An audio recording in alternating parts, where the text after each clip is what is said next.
नमस्कार दोस्तों, आप देख रहे हैं टारगेट विद एग्जाम और मैं हूं आपकी एजुकेटर। यहाँ हम कॉम्पिटिटिव एग्जाम्स के लिए टॉपिक्स को बिल्कुल सिंपल, एग्जाम ओरिएंटेड और आसान ट्रिक्स के साथ समझते हैं। आज की इस क्लास में हम राष्ट्रपति यानी प्रेसिडेंट ऑफ इंडिया के टॉपिक को बिल्कुल बेसिक से लेकर एग्जाम लेवल तक समझेंगे। और ये एक ऐसा टॉपिक है जो लगभग हर बड़े एग्जाम में, चाहे वो यूपीएससी हो, यूपीएसआई, लेखपाल या रेलवे, यहाँ से सवाल बनता ही बनता है। बिल्कुल, अगर इस टॉपिक को एक बार सही से समझ लिया जाए तो एग्जाम में गलती होने के चांसेस बहुत कम हो जाते हैं। इसलिए इस वीडियो को ध्यान से और आखिर तक जरूर देखिए। चलिए तो शुरू करते हैं। हमारी पहली स्लाइड टॉपिक का परिचय देती है। राष्ट्रपति, जैसा कि आप देख सकते हैं, संघ की कार्यपालिका के प्रमुख होते हैं। और यहीं पर पहला सवाल बनता है, मैम, प्रमुख तो हैं, पर किस तरह के प्रमुख?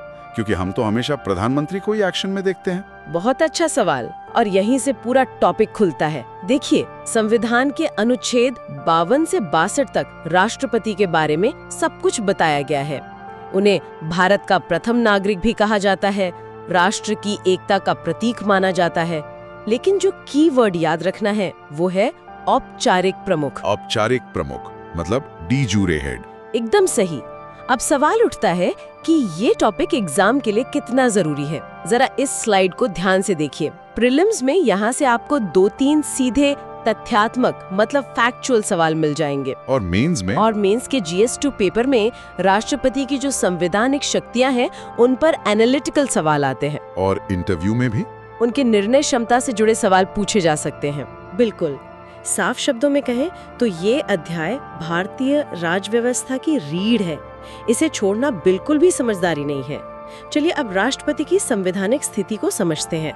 यहाँ से सबसे ज्यादा सवाल बनते हैं।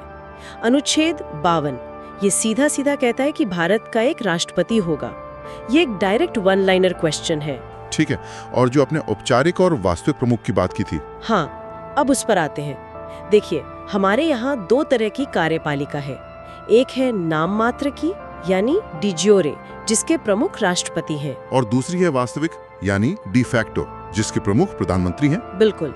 अब देखिए अनुच्छेद 53 ये कहता है कि संघ की सारी कार्यपालिका शक्ति राष्ट्रपति में निहित होगी। सारी शक्ति? लेकिन असल में तो वही तो बात है, असल में इसका प्रयोग प्रधानमंत्री और उनकी मंत्री परिषद करती है। बस यही एक लाइन का अंतर याद रखना है। अब बात करते हैं कि राष्ट्रपति को चुनता कौन है। इसे निर्वाचक मंडल या इलेक्टोरल कॉलेज कहते हैं, जिसका वर्णन अनुच्छेद 54 में है।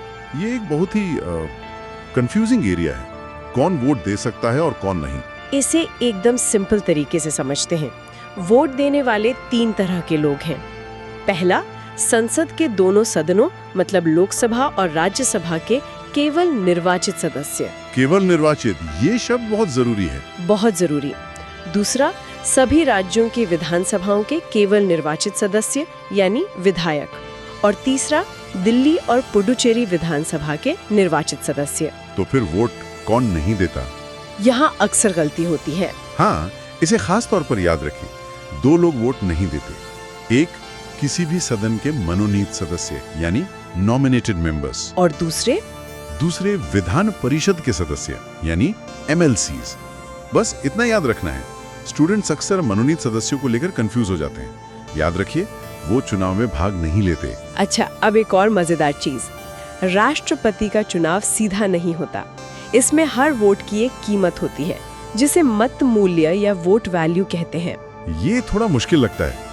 इसका फॉर्मूला क्या है? विधायक के लिए फॉर्मूला है राज्य की कुल जनसंख्या को विधानसभा के कुल निर्वाचित सदस्यों से भाग दीजिए और फिर उसे 11,000 से गुणा कर दीजिए। और ये जनसंख्या कौन से साल की ली जाती है? ये सवाल मैंने कई बार देखा है। बिल्कुल, ये बहुत पूछा जाता है। जनसंख्या का आधार वर्ष 1971 की जनगणना है। इसे दिमाग में बिठा लीजिए।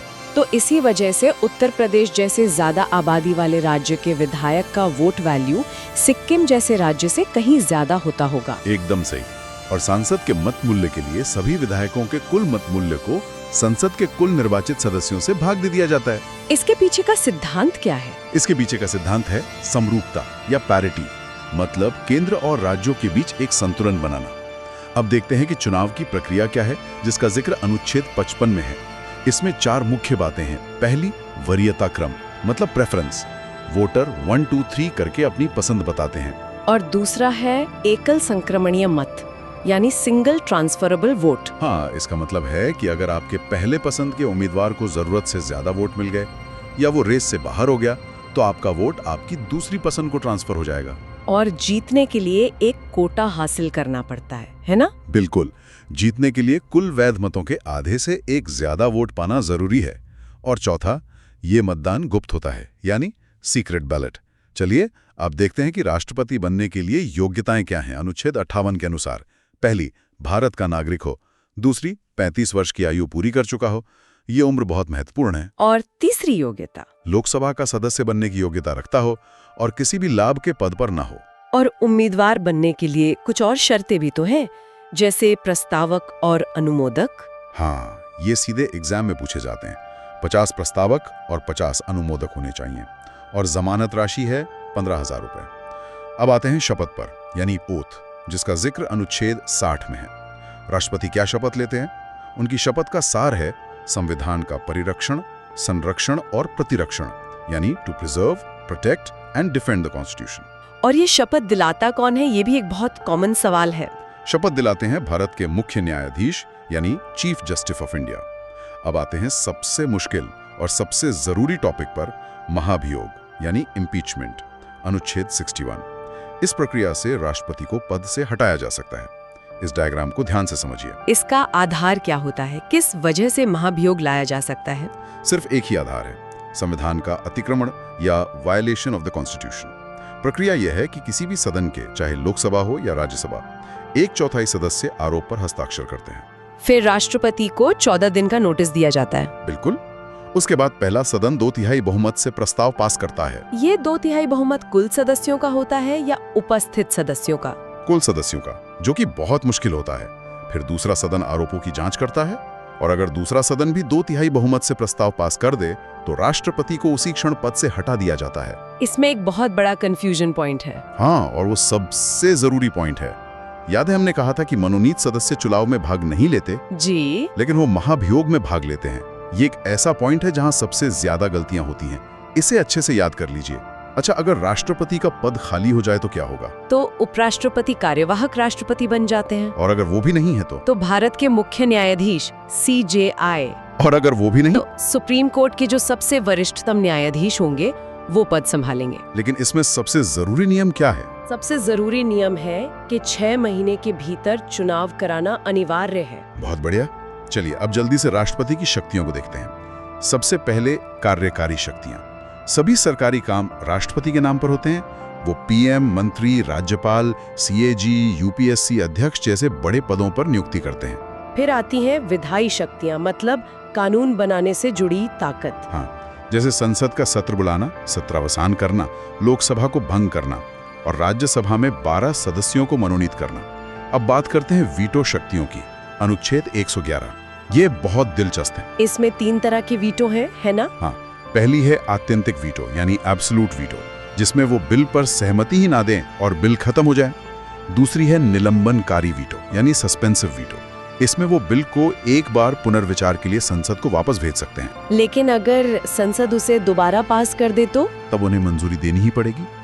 और तीसरी है सबसे मजेदार, जेबी वीटो, यानी पॉकेट वीटो।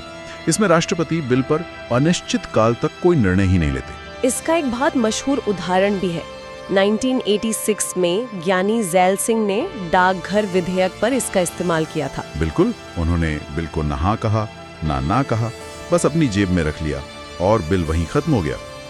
अब आती है अध्यादेश की शक्ति, अनुच्छेद 123। ये वो शक्ति है जब संसद का सत्र नहीं चल रहा हो और कानून की जरूरत पड़ जाए। एकदम, तब राष्ट्रपति एक अस्थायी कानून यानी अध्यादेश जारी कर सकते हैं। इसकी अधिकतम अवधि 6 महीने और 6 सप्ताह होती है। फिर आती है क्षमादान की शक्ति, अनुच्छेद 72। राष्ट्रपति किसी भी सजा को माफ, कम या बदल सकते हैं। और इसमें एक बहुत बड़ा अंतर है राज्यपाल और राष्ट्रपति की शक्ति में। हाँ, केवल राष्ट्रपति ही कोर्ट मार्शल यानी सैन्य अदालत की सजा और मृत्यु दंड को पूरी तरह से माफ कर सकते हैं, राज्यपाल नहीं कर सकते। इसके अलावा कुछ विवेकाधीन शक्तियां भी हैं जो संविधान में साफ साफ लिखी नहीं है, जैसे त्रिशंकु संसद की स्थिति में प्रधानमंत्री की नियुक्ति करना। बिल्कुल, और आखिर में है आपातकालीन शक्तियां। अनुच्छेद 352 राष्ट्रीय आपातकाल, अनुच्छेद 356 राष्ट्रपति शासन और अनुच्छेद 360 वित्तीय आपातकाल। चलिए आखिर में दो सबसे बड़े कंफ्यूजन पॉइंट्स को एक बार फिर से क्लियर कर लेते हैं। पहला तो महाभियोग और चुनाव वाला है। हाँ, मनोनीत सदस्य महाभियोग में भाग लेते हैं लेकिन चुनाव में नहीं, इसे दिमाग में एकदम बिठा लीजिए। और दूसरा वीटो शक्ति से जुड़ा है। सही, राष्ट्रपति धन विधेयक यानी मनी बिल पर निलंबनकारी वीटो का प्रयोग नहीं कर सकते।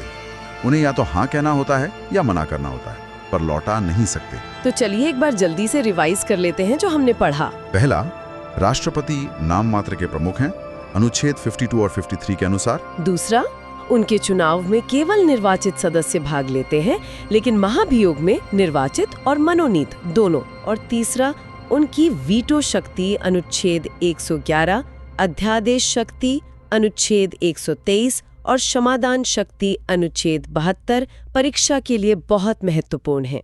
अगर आपको ये टॉपिक समझ में आ गया है तो वीडियो को लाइक जरूर करें। चैनल टारगेट विद एग्जाम को सब्सक्राइब करें, क्योंकि आगे भी ऐसे ही ट्रिक बेस्ड और एग्जाम फोकस टॉपिक्स आने वाले हैं। और कमेंट में लिखिए कि आप अगला कौन सा टॉपिक चाहते हैं। वीडियो को आखिर तक देखने के लिए आपका बहुत बहुत धन्यवाद। आपके एग्जाम के लिए ऑल द बेस्ट।